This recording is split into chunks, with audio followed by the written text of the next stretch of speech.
From the time I was really little, I just remember being outside all the time. Both my mother and my father's family have been in Eastern North Carolina for 4 or 5 generations.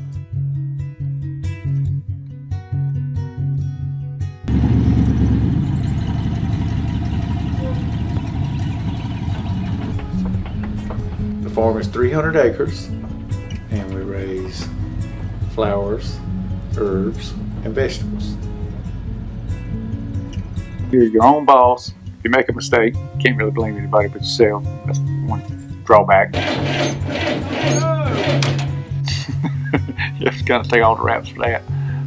Every growing season, it's almost like rolling the dice. You don't ever know what you're going to get. If it hails and, tears a bunch of sunflowers down, I mean, I don't get as upset about it as I used to. I was like, what? But I've just kind of figured out it's just part of it. Bad things gonna happen, good things gonna happen. One of the sows had pigs this past fall, so we've got 6 teenage pigs. We have 3 geese, 2 guinea fowl, and about 21 chickens at last count. Anytime you got animal feed around, you need cats around to keep the mice down, so we got a couple of farm cats. We have a lot of barns, old and new, or newer. Tobacco sort of paid all the bills when I was coming along, and then I raised my family on it, and it was a good thing for a long time. We all kind of, in Eastern North Carolina, have this connection to the tobacco trade, both its rise and, ultimately its fall. When the agriculture industry changed as a business, the economics of the city and county changed quite a bit. So many restaurants tout, being farm to fork and serving local produce, and their understanding of that is based in, I think, just trying to be on a bandwagon. I'm not really sure what it is, but it has been and continues to be for us a means to make our community a better place to live, a more economically sustainable place to live. It became our goal to start trying to get local farmers who had once been tobacco farmers back into growing something, and the hope was that it would be produce or niche proteins or cheeses. I was asking if anybody had suggestions of folks that would be interested in growing something for me, and the same person's name kept coming up. I'd say that Warren and Jane really became our first friends here.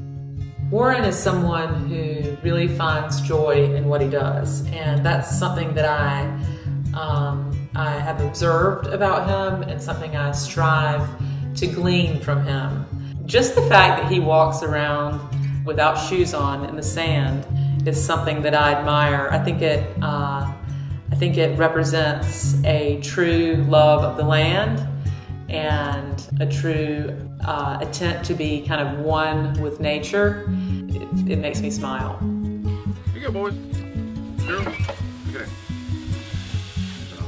Scoop on. They love scoop on the ground. So I think there was a big fear for Warren and farmers like Warren to kind of take the leap and start growing organic produce or pigs on the ground for someone like me. So what I did was I said to many people that we work with in the beginning that I'll buy whatever you have and I'll buy all of it. Vivian was like, I want to buy as much produce as I can from local farmers.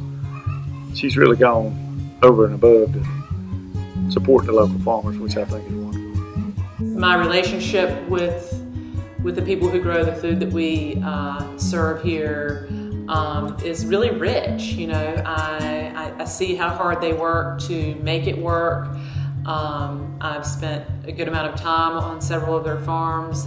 I kind of go into every visit that I have on a farm thinking that I already know what we're going to talk about, whether it's like squash or rabbit or tomatoes or figs. I I always think that I have a grasp on the subject. But when you talk to someone who actually grows that particular item, they can share with you so many interesting and enlightening things that that I had no idea of. For them to be able to walk someone around their farm and then have that person participate for an hour or two, have that person see what they do, is incredibly gratifying and rewarding for the farmer on all sorts of levels. It gives them a sense of pride in what they do.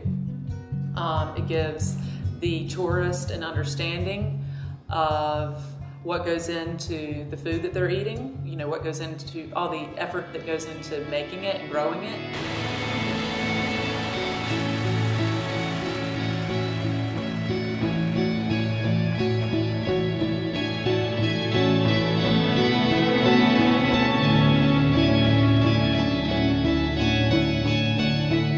I think for Warren, he loves spending time outside. I think he loves planting something and seeing it grow.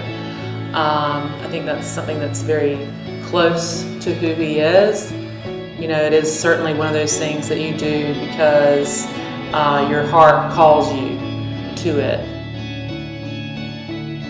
That's really the most poignant thing that I've taken away from my experience with particularly these small farmers. Is that they're doing it, they're waking up every day to do it because they absolutely have to inside of them, because they could certainly do things that are easier and more lucrative.